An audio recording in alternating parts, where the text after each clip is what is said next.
Dia adalah contoh buruk di mata para tetua sekte. Setiap hari hanya bermalas-malasan. Padahal, kultivasinya telah mencapai puncak di dunia ini. Karena di kehidupan sebelumnya, dia mati mendadak di depan komputer akibat kerja Rodi 996. Tuhan kasihan padanya dan memberinya kesempatan hidup kembali. Di kehidupan ini, Hua Qingyun adalah murid inti biasa dari Sekte Pedang Awan Biru di alam Changyuan. Dia memiliki tujuan hidup untuk bekerja dari jam 9 pagi sampai 5 sore dan menolak persaingan ketat. Hidup tenang dan damai, tapi takdir berkata lain. Sektenya juga sangat kompetitif. Semua murid bersemangat seperti disuntik darah ayam. Seperti biasa, hari ini, Hua Qingyun berbaring di bawah pohon, bermalas-malasan, dan dicemooh oleh banyak murid biasa.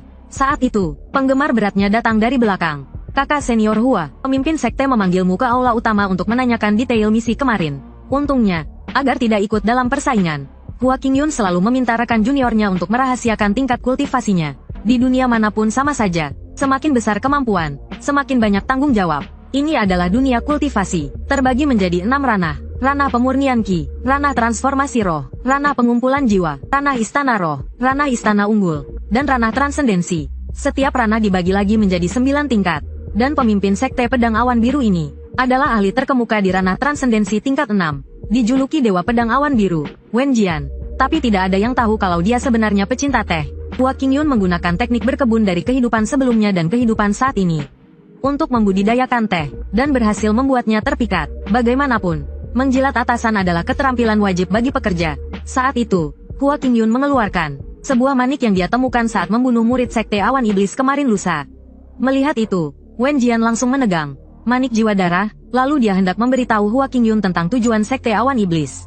Tapi dia langsung menolak. Aku tidak mau dengar, aku tidak ingin tahu apapun. Bercanda, kalau aku dengar, bukankah aku harus lembur? Setelah mengatakan itu, Hua Qingyun langsung kabur. Tapi dia dipanggil kembali oleh Wen Jian. Setelah berbasa-basi sebentar, dia memberitahu Hua Qingyun bahwa karena dia bolos pertemuan teknik pedang terakhir kali, banyak ketua aula memintaku untuk mencabut statusmu sebagai murid inti. Mendengar itu, Hua Qingyun langsung kegirangan.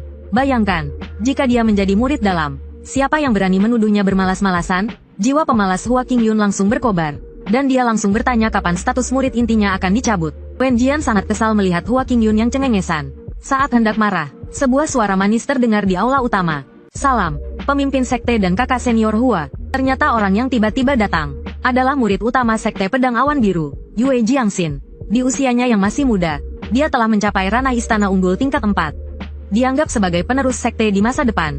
Sedangkan si pemalas tua Hua Qingyun adalah murid inti, peringkat terakhir. Tapi Yue Jiangxin bingung. Puluhan ribu murid inti sekte siang dan malam berusaha keras untuk menjadi murid inti sejati. Tetapi kakak senior ini malah suka jungkir balik 360 derajat ke bawah. Namun, Hua Qingyun punya alasan sendiri. Katanya dia sudah lama terjebak di alam linggong. Jadi dia harus mulai dari murid inti untuk memperkuat dasar-dasarnya, lalu mencari kesempatan untuk menerobos hambatan. Setelah mendengar itu, Yue Jiangxin langsung menunjukkan ekspresi kagum.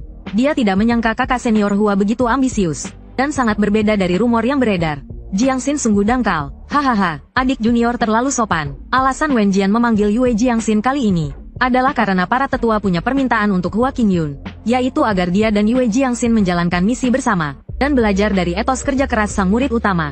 Saat ini, Hua Qingyun merasa kesal. Yue Jiangxin dikenal sebagai ratu kerja keras sekte, yang sendirian meningkatkan standar kerja keras di sekte. Sedangkan dirinya sendiri adalah raja pemalas. Jelas tidak cocok dengannya. Bagaimana mereka bisa menjalankan misi bersama?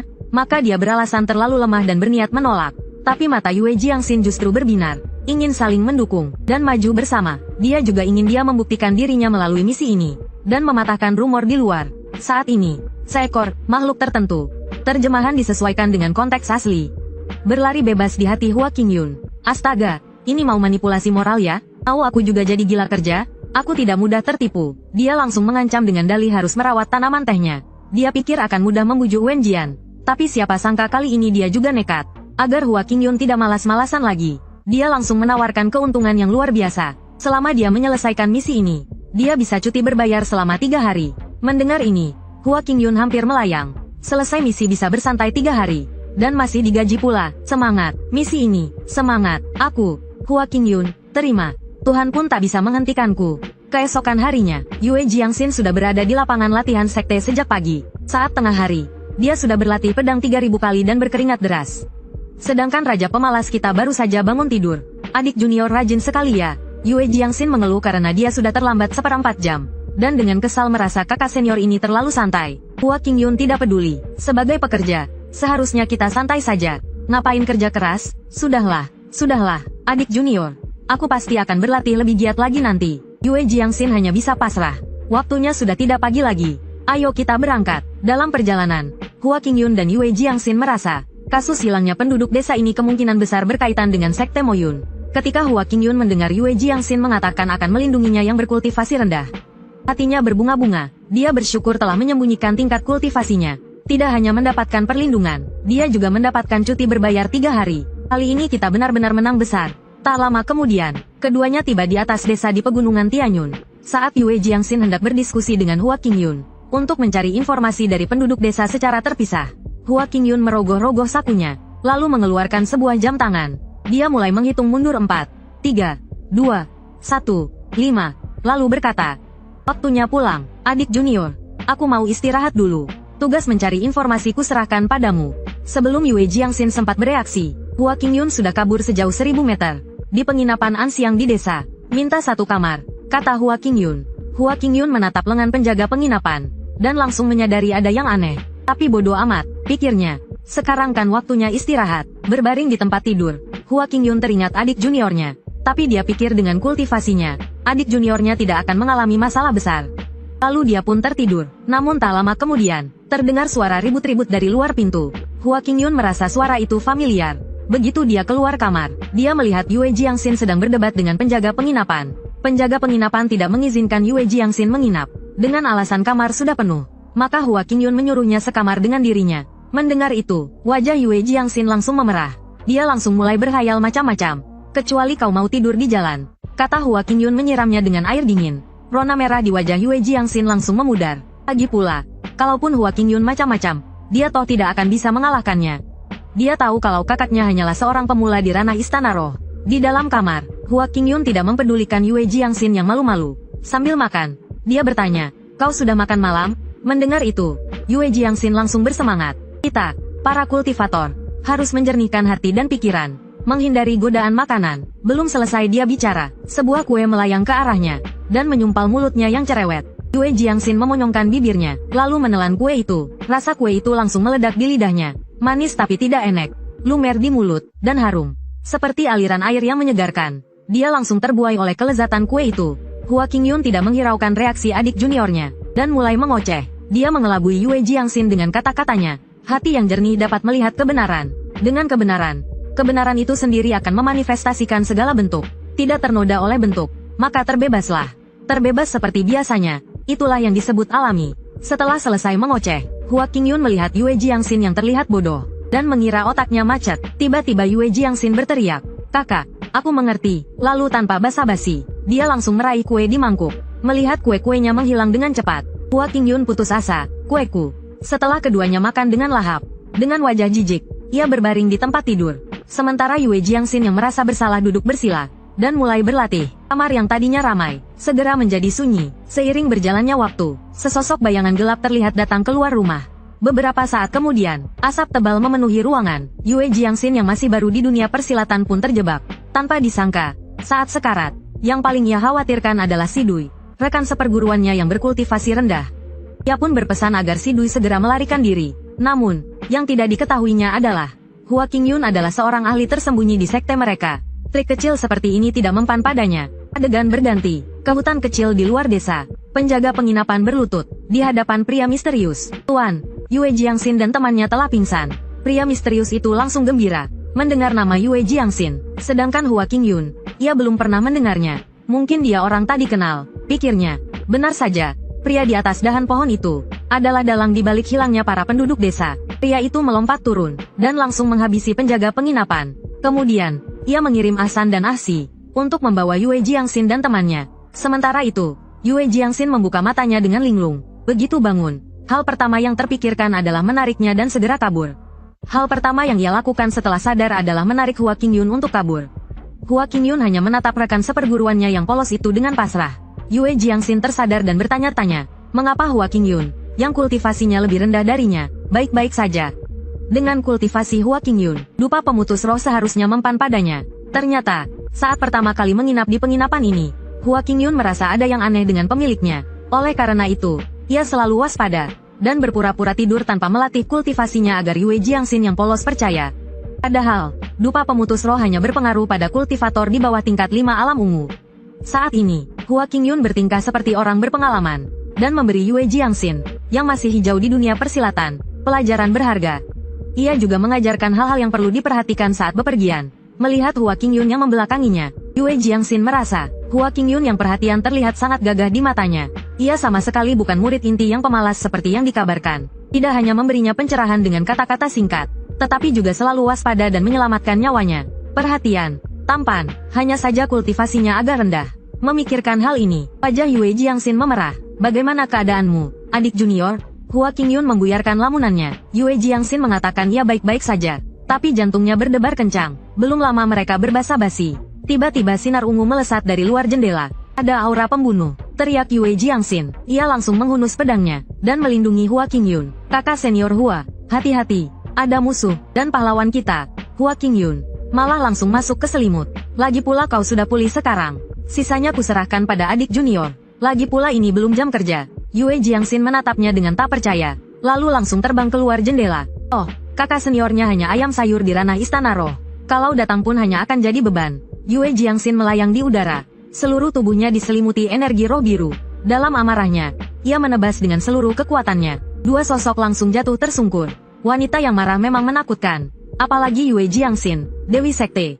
Jadi, sobat, jangan pernah membuat Dewi marah. Kalau menjilat, jilatlah sampai mati. Melihat kedua orang di tanah, Yue Jiangxin mengenali mereka sebagai murid inti Sekte Roh Ungu. Tapi melihat mata mereka kosong. Mungkinkah mereka dikendalikan? Kejadian ini pasti berhubungan dengan Sekte Awan Iblis. Belum sempat Yue Jiangxin bereaksi, 9 cambukan petir tiba-tiba menyerangnya. Saat menghindar, Yue Jiangxin menyerang dengan marah. Energi rohnya langsung mengamuk. Busur listrik biru melilit pedangnya. Ia berteriak, jurus pedang Qingyun, membelah awan dan bulan. Seketika, energi pedang yang dahsyat langsung menebas kedua orang itu. Dengan sikap angkuh, ia menatap kedua orang di tanah. Tapi ia tidak tahu, kakak seniornya sedang menyaksikan seluruh pertempuran dengan kesadaran spiritualnya. Menonton pertempuran dengan kesadaran spiritual memang mudah. Tak perlu membuka mata, wanita di medan perang itu melihat pria yang terluka di tanah, yang secara mengejutkan telah membangkitkan sedikit kesadaran diri dalam amarahnya. Lihat, sobat, asalkan kau cukup tampan, bahkan saat tidur pun ada wanita yang mencintaimu. Wanita yang tergila-gila karena cinta memang menakutkan. Yue Jiangxin hampir tak bisa menahan diri. Energi roh yang mengamuk menyebar di hutan. Tingkat keempat Istana Ungu memang mengerikan. Saat Yue Jiangxin mengagumi kekuatan aneh lawannya, wanita berbaju ungu itu curang dengan langsung mengeluarkan jurus pamungkasnya. Yue Jiangxin pun tak lagi menahan diri. Seketika, busur listrik biru berkedip di sekitar pedangnya. Diam-diam, Hua Qingyun mengagumi bakat adik juniornya. Hanya saja ia belum menyadari bahaya yang mengintai. Setelah berkata begitu, selembar daun hijau jatuh ke telapak tangan Hua Qingyun. Ini seharusnya cukup. Saat itu, energi roh yang mengamuk merembes keluar dari tubuh Yue Jiangxin. Berkumpul di pedangnya, pedang terhunus. Energi roh yang ganas langsung menyebar ke segala arah. Jurus pedang Qingyun, mencabut pedang. Gelombang pedang raksasa yang dahsyat langsung menelan wanita berbaju ungu itu. Setelah itu, Yue Jiangxin perlahan mendarat. Ia sedang berpikir apakah bisa menyadarkan mereka berdua. Tapi pria di belakangnya tiba-tiba menyerangnya dari belakang. Saat ia menyadarinya, sudah terlambat. Di saat genting, seberkas cahaya hijau melintas, langsung menangkis serangan itu. Merasakan energi ledakan yang mengerikan di belakangnya, Yue Jiangxin merasa ngeri. Jika terkena, akibatnya akan mengerikan. Tapi, cahaya hijau itu apa? Daun, siapa yang menyelamatkanku? Di dalam ruangan, Hua Qingyun memperhatikan adik seperguruannya, dan berpura-pura bangun untuk bertanya. Sepertinya kau sudah menyelesaikannya, kakak Hua. Yue Jiangxin hendak bertanya, tetapi dipotong oleh Hua Qingyun. Apa yang terjadi saat aku terbaring tadi? Tidak ada apa-apa, memikirkan kakaknya yang baru berada di ranah istana roh tingkat 6. Hal itu mustahil. Setelah selesai berbicara, pandangan keduanya tertuju pada kedua orang yang terbaring di kursi. Saat itu, Yue Jiangxin mengusulkan untuk kembali ke sekte dan meminta para tetua untuk membuat formasi pengusir kejahatan pemurnian hati. Untuk mengusir teknik darah terkutuk. Tapi dia khawatir jika mereka kembali seperti itu, orang-orang dari sekte iblis pasti akan pergi untuk menghancurkan tempat lain. Mendengar ini, pahlawan kita, Hua Qingyun, menjadi cemas. Demi liburan 3 hari, sepertinya dia harus turun tangan sendiri. Melihat Hua Qingyun berjalan menuju murid sekte Ziyun, Yue Jiangxin buru-buru bertanya, apakah kakak akan menggunakan kesadaran spiritualnya untuk memasuki lautan kesadaran mereka, dan mencabut benih darah terkutuk? Jika sedikit saja ceroboh, kedua orang ini mungkin akan menjadi idiot, kan? Tenanglah, adik seperguruan. Tunggu, apa kau ingin mencabut benih darah terkutuk mereka berdua sekaligus? Dan Hua Qingyun tampak penuh percaya diri. Menyelamatkan orang seperti memadamkan api. Operasi dua jalur lebih cepat. Hua Qingyun terlihat dengan lembut mengayunkan kedua tangannya dan mencabut benih darah terkutuk. Setelah keduanya bangun, mereka menyadari bahwa murid pedang Qingyun telah menyelamatkan mereka dan segera mengucapkan terima kasih. Kemudian, setelah berbasa-basi sebentar, Ziyun menceritakan apa yang terjadi. Ternyata seminggu yang lalu, mereka berdua diperintahkan oleh sekte untuk menyelidiki kasus hilangnya penduduk desa. Namun, setelah keduanya melacak jejak hingga ke hutan kecil, mereka menemukan seorang tetua sekte iblis yang sedang melakukan ritual dengan darah penduduk desa. Akibatnya, keduanya lengah dan tidak menghindar, terkena jebakan yang telah disiapkan sebelumnya oleh lawan. Kemudian mereka ditaklukkan dan diubah menjadi darah terkutuk yang dikendalikan oleh sihir jahat. Hingga untungnya diselamatkan oleh Hua Qingyun. Karena itu, keduanya sangat berterima kasih. Sementara Yue Jiangxin tercengang oleh kemampuan Hua Qingyun, sampai tak bisa berkata apa-apa. Perlu diketahui, benih darah terkutuk tersembunyi di kedalaman lautan kesadaran. Mencabutnya seperti mencari jarum di tumpukan jerami. Bahkan para tetua sekte pun tidak bisa melakukannya. Namun Hua Qingyun melakukannya dengan sangat mudah. Kakak Hua, kapan kau mempelajari teknik ini? Untuk menyembunyikan tingkat kultivasinya, Hua Qingyun mencari alasan secara acak. Untungnya, dia berhasil mengelabui mereka. Setelahnya, hal pertama yang Hua Qingyun lakukan setelah menyelamatkan orang adalah meminta bayaran. Hal ini membuat Yue Jiangxin kesal. Padahal itu hanya masalah lambaian tangan. Mana ada menggunakan benda langit dan bumi. Dia kan bukan anjing bodoh. Namun, detik berikutnya, dia langsung mulai mengoceh lagi. Tak disangka, pihak lain tidak hanya setuju, tetapi juga memberi bonus. Tidak hanya diantar sampai tempat, tetapi juga berencana menyebarkan reputasi Hua Qingyun di sekte. Yue Jiangxin yang sedang mengoceh di sampingnya, sebenarnya tidak tahu bahwa formasi pengusir kejahatan pembersih hati yang dapat melepaskan teknik luka darah setidaknya membutuhkan 50.000 batu roh kualitas tinggi. Saat ini, hati Hua Qingyun berbunga-bunga. Tak disangka, hanya dengan bersantai di luar, dia mendapatkan 50.000 batu roh tambahan. Kemudian, Hua Qingyun meminta Ziyun untuk mengingat kembali bagaimana situasi tetua sekte iblis yang menangkap mereka. Orang itu bernama Mo Xuan. Kekuatan tempurnya payah. Hanya saja dia ahli dalam menggunakan formasi dan racun. Mendengar itu, sudut mulut Hua Qingyun terangkat. Kebetulan aku punya beberapa pil yang bisa membuat orang yang mengkonsumsinya kebal racun selama 3 jam. Jika kalian memiliki pil ini, apakah kalian bisa mengalahkan tetua sekte iblis itu? Ziyun tampak berbinar setelah mendengarnya. Dengan pil ini, dia bisa mengalahkan orang lemah itu dalam sekejap. Tapi yang membuatnya bingung adalah mengapa mereka bertiga. Mengapa Hua Qingyun tidak ikut? Dia mengatakan bahwa dia terlalu lelah dan perlu tidur nyenyak untuk pulih. Begitu kata-kata itu terucap, keduanya langsung berkata. Yue Jiangxin yang berada di sampingnya tampak kesal, karena dia tahu kakaknya hanya tidak ingin lembur.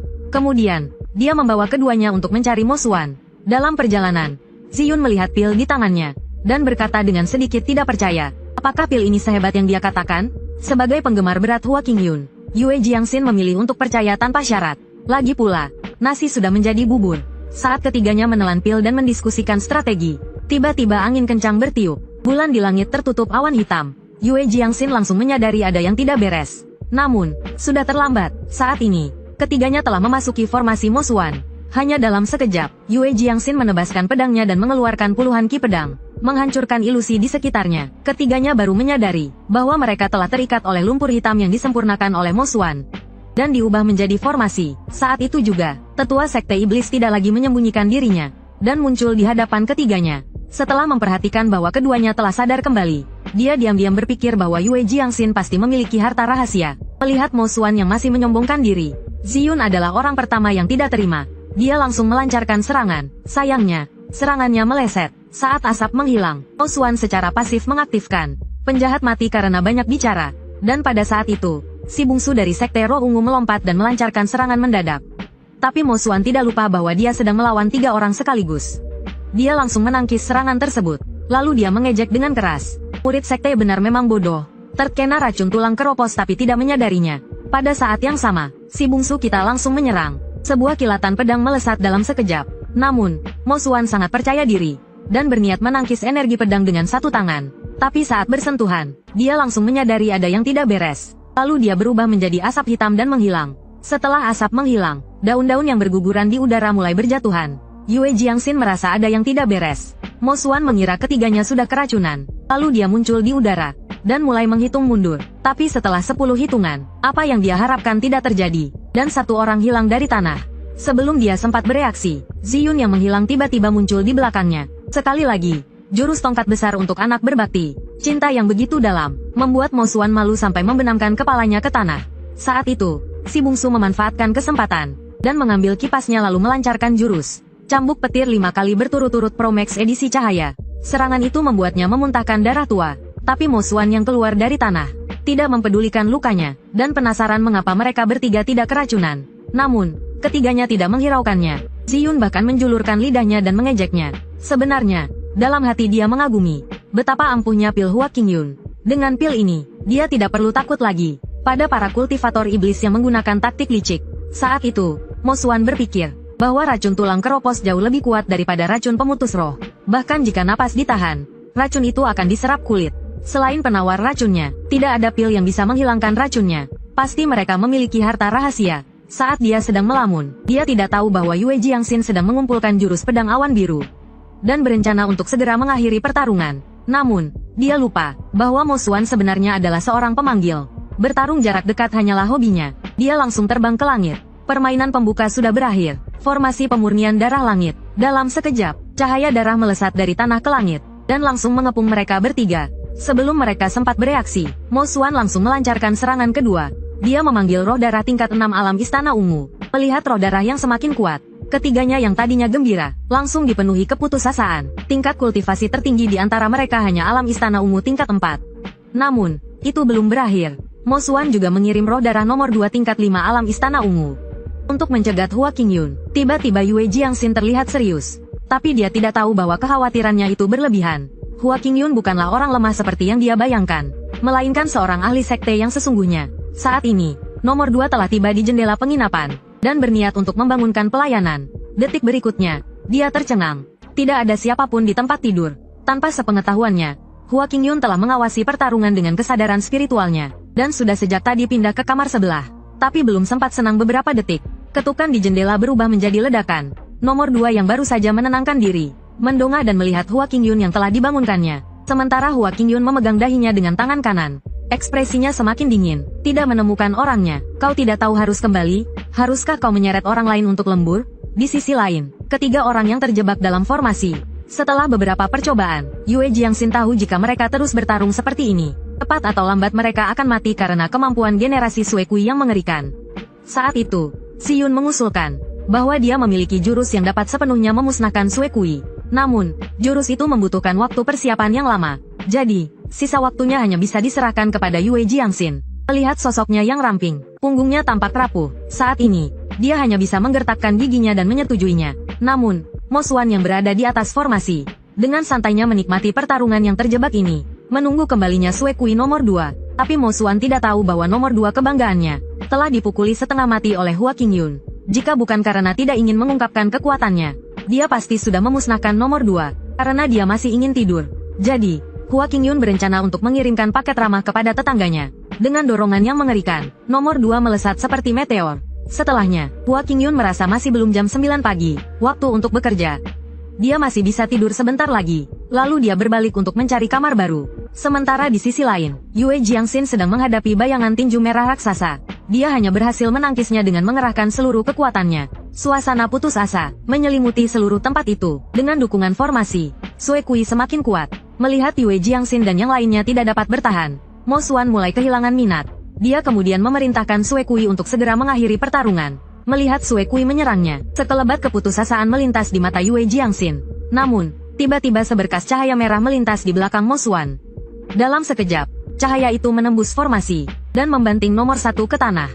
Asap menghilang, ekspresi terkejut muncul di wajah keduanya. Melihat nomor 1 dan nomor 2 hancur berkeping-keping, Mo Xuan berteriak, tidak mungkin. Kemudian keduanya berpikir, pasti tetua sekte pedang Qingyun yang lewat yang melakukannya. Tapi tak disangka, Mo Xuan masih punya kartu as. Terdengar suara, teknik penguatan Sui Kui. Sui Kui yang hancur berkeping-keping langsung menyatu kembali, dan langsung menyerbu ke arah Yue Jiangxin. Tepat di saat genting, jurus pamungkas Ziyun akhirnya siap. Petir menyambar di sekujur tubuhnya. Lalu ia melompat tinggi. Petir ungu dan Sui Kui bertabrakan. Petir ungu yang dahsyat meledak seketika. Dan saat keduanya bertarung sengit, protagonis kita sudah tertidur lelap. Keesokan harinya, angin sepoi-sepoi berhembus. Hua Qingyun menikmati sinar matahari pagi. Tapi begitu dia membuka matanya, ia melihat hari yang damai. Sepertinya adik seperguruannya telah bekerja semalaman suntuk, tapi tetap tidak bisa mengalahkan tetua sekte iblis ini. Lalu ia mengeluarkan arloji sakunya, dan melihat waktu, sudah waktunya berangkat kerja. Sementara itu, di medan perang, tanah hancur berantakan, dan terbentuk lubang besar di tengahnya. Ziyun menatap nomor 1 yang telah hancur menjadi daging cincang. Ya, dia menang, tapi serangan barusan telah menguras seluruh kekuatan spiritualnya. Bahkan Yue Jianxin pun kagum akan kekuatannya. Tapi ketiganya belum sempat bergembira. Dari langit di atas formasi yang hancur, terdengar raungan marah. Nomor 1 adalah hasil kerja kerasnya selama puluhan tahun. Dan kedua orang dari sekte Ziyun sudah tidak memiliki kekuatan untuk bertarung lagi. Mereka hanya bisa berharap pada Yue Jianxin. Saat itu, kekuatan spiritualnya melonjak. Seketika, kilatan petir biru melesat ke langit dan menghantam musuhan yang sedang marah. Sementara itu, tangan darah yang ia keluarkan hampir mengenai Yue Jianxin. Matanya terpejam erat. Dengan jurus Wan Lai Juji, ia menghancurkan kedua tangan darah itu. Hanya niat membunuh yang membara yang tersisa di mata emasnya. Saat itu, Mo Xuan hampir gila. Ia ingin melihat berapa banyak lagi pedang yang bisa dikeluarkan Yue Jianxin. Tapi ia tidak tahu bahwa target serangan Yue Jianxin bukanlah dirinya. Formasi yang tadinya hanya memiliki satu celah, sekarang hancur berkeping-keping. Hanya dengan begitu, kekuatannya tidak akan tertahan. Tapi Mo Xuan sudah kalap. Ia rela mengorbankan umurnya untuk mengaktifkan jurus rahasia. Di telapak tangannya yang kering, terbentuk sebuah formasi kecil. Yue Jianxin ingin menghentikannya, tapi sudah terlambat. Beberapa pedang darah langsung menusuk punggungnya. Titik akupunturnya telah disegel, dan ia tidak bisa menggunakan kekuatan spiritualnya. Yang lebih membuatnya putus asa, kedua orang dari sekte Ziyun kembali menjadi Sui Kui. Ia ingin Yue Jianxin membayar mahal, menjadi tumbal pertama untuk jurus rahasianya. Jadi, menyerahlah, aku akan memenuhi tubuhmu dengan keputusasaan. Saat itu, Yue Jianxin dipenuhi penyesalan. Ia tidak mendengarkan nasihat kakaknya, dan jatuh ke dalam perangkap lagi dan lagi. Saat ia benar-benar putus asa, sebuah suara menggema di langit. Bajingan, lepaskan adik seperguruanku. Melihat kakaknya datang untuk menyelamatkannya, ia tidak bisa merasa senang. Dengan kultivasinya, bukankah ini bunuh diri? Saat Mo Xuan tahu bahwa hanya Hua Qingyun yang datang, tanpa ragu, langsung menyerang. Berlaga juga lihat-lihat level dulu. Hua Qingyun hanya menjawab dengan acuh tak acuh. Hancur, tangan darah yang mengelilingi Mo Xuan langsung hancur. Saat ini, di matanya yang pucat, yang terlihat hanyalah ekspresi tak percaya. Tepat saat teknik rahasianya dihancurkan, kedua orang dari sekte Ziyun kembali sadar. Si adik junior langsung menyerang dengan 5 cambukan petir. Sementara Ziyun melompat ke belakang Mo Xuan dan mengayunkan tongkat besinya, langsung membuatnya kembali ke tanah. Saat ini, Yue Jianxin penuh kebingungan dan langsung ingin bertanya pada Hua Qingyun, bukankah kau hanya ayam lemah di ranah istana jiwa? Apa yang sebenarnya terjadi? Yang menjawabnya hanyalah tatapan tenang Hua Qingyun. Bukan hanya dia, kedua murid berbakat sekte Ziyun juga terkejut. Dan sebagai seorang ahli, Hua Qingyun tentu saja harus menyamarkan dirinya. Maka dia memberitahu mereka bertiga bahwa saat dia menghilangkan benih darah di lautan kesadarannya, dia menemukan akar benih itu terjerat dengan jiwa mereka berdua. Saat itu, dia takut melukai jiwa mereka. Jadi dia hanya membersihkan benih di bagian luar. Tapi ini juga berarti mereka berdua kapan saja bisa dikendalikan lagi. Jadi dia meninggalkan beberapa ki pedang di lautan kesadaran mereka. Kedua orang dari sekte Ziyun langsung mengerti mengapa saat Hua Qingyun datang, kendali atas mereka berdua dilepaskan. Tak disangka, si ayam lemah yang disebut Yue Jianxin ternyata sangat cermat, membuat mereka berdua kagum. Tapi adik junior Hua Qingyun yang lugu berbeda. Dia malah menyalahkan dirinya sendiri. Kakak seniornya tidak memberitahunya sebelumnya. Hua Qingyun melihat Yue Jianxin yang cemberut dan tidak mengerti. Dia sudah berhasil. Apa yang masih dia pikirkan? Tapi karena dia adik juniornya dan sangat imut, tentu saja dia harus membujuknya. Maka dia memberitahu Yue Jianxin bahwa dialah kunci kekalahan tetua sekte iblis kali ini. Mendengar ini, wajahnya yang tadinya cemberut langsung dipenuhi keterkejutan. Melihat Yue Jianxin tertipu, Hua Qingyun terus membujuknya. Jika adik junior tidak berpura-pura, bagaimana mungkin dia bisa menggunakan akting sebegitu meyakinkannya untuk menipu tetua sekte iblis yang licik? Yang tak terduga, kedua orang dari sekte Ziyun juga tertipu. Melihat semua orang mengakuinya, wajah Yue Jianxin segera menunjukkan senyum puas. Lalu dia menatap Hua Qingyun dengan kagum. Meskipun kultivasi kakak seniornya rendah, tak disangka dia adalah orang yang bijaksana dan pandai menggunakan strategi. Tapi Hua Qingyun hanya punya satu pikiran, selesaikan pekerjaan sebelum berangkat kerja. Meskipun kultivasinya rendah, ternyata dia adalah orang yang bijaksana, yang memahami segalanya. Selesaikan pekerjaan sebelum berangkat kerja. Bukankah ini berarti libur lebih awal? Tapi kenyataan tak selalu semulus yang diharapkan. Formasi rantai darah pembeku langit di bawah kaki mereka berempat ternyata aktif kembali. Benar, sebagai penjahat, Plot twist adalah suatu keharusan. Dan Hua Qingyun yang baru saja merasa senang. Seberapa bahagianya dia tadi. Sekarang kekecewaannya pun sebesar itu. Bersamaan dengan Mo Xuan yang melayang ke atas. Sue Kui nomor 1 dan 2 menghilang. Menyatu ke dalam dantiannya. Beberapa saat kemudian, bayangan senjata iblis perlahan menjadi nyata. Melihat itu, Yue Jiangxin segera melancarkan jurus pedang. Tapi semuanya sudah terlambat. Senjata iblis itu telah sepenuhnya dipadatkan oleh Mo Xuan. Hanya dengan satu tangan, dia menangkis jurus pedang itu. Saat itu, dia tertawa terbahak-bahak. Formasi rantai darah pembeku langit akhirnya berhasil. Yue Jiangxin merasa ada yang tidak beres. Dia segera menyuruh semua orang untuk lari. Karena tebasan barusan adalah sisa terakhir kekuatan spiritualnya. Hanya saja dia tidak menyadari bahwa Hua Qingyun sudah memulai hitung mundur dengan jamnya. Lalu dia menyuruh ketiganya pergi duluan. Mengatakan bahwa waktu kerjanya hampir tiba. Siapa sangka, perkataannya itu membuat ketiga orang yang sedang berlari itu berhenti. Namun, Mo Xuan tidak berniat melepaskan mereka. Dalam sekejap, semua orang ditangkap oleh Sue Kui raksasa. Suasana putus asa kembali memenuhi ruang itu. Mo Xuan ini seperti abadi. Dan saat itu, Yue Jiangxin menemukan hal yang lebih mengerikan. Kultivasi Mo Xuan telah meningkat ke tingkat 8 alam ungu. Dia merasa bingung. Kami berempat. Persembahannya ada di sini. Bagaimana dia bisa menyelesaikan formasi rantai darah pembeku langit? Mereka meremehkan kegilaan Mo Xuan. Dia awalnya ingin menjadikan nomor 1 dan 2 sebagai koleksi. Tetapi demi keberhasilan formasi, dia tidak hanya menyerap nomor 1 dan 2, tetapi juga mengorbankan dirinya sendiri. Melihat keempat orang yang tak berdaya itu, dia menyombongkan diri bahwa ini adalah langkah pertama penguasa iblis menguasai dunia. Embrio prajurit iblis Cilian. Mendengar kata prajurit iblis Cilian, Ziyun dan yang lainnya segera teringat catatan di buku kuno tentang kemunculan prajurit iblis 10.000 tahun yang lalu, di mana banyak ahli aliran lurus dibantai, dan sebagian besar wilayah jatuh ke tangan sekte iblis. 5 ahli alam transendensi dari 5 wilayah Zhongzu bergabung untuk menghancurkan prajurit iblis Cilian dan mengakhiri bencana tersebut. Namun, Yue Jiangxin menyadari bahwa sampai saat ini, kakak seperguruannya masih menghitung mundur. Kemudian, Mo Xuan tidak banyak bicara, dan berniat untuk langsung menghabisi mereka. Namun saat itu, suara bel memotongnya. Hua Qingyun dengan pasrah, melihat jam di tangannya yang berdering. Karena sudah jam 9, waktu untuk bekerja. Sebelum Mo Xuan sempat mencerna kata bekerja, gelombang pedang biru raksasa langsung menebasnya ke dalam tanah. Karena bekerja berarti Hua Qingyun harus pamer.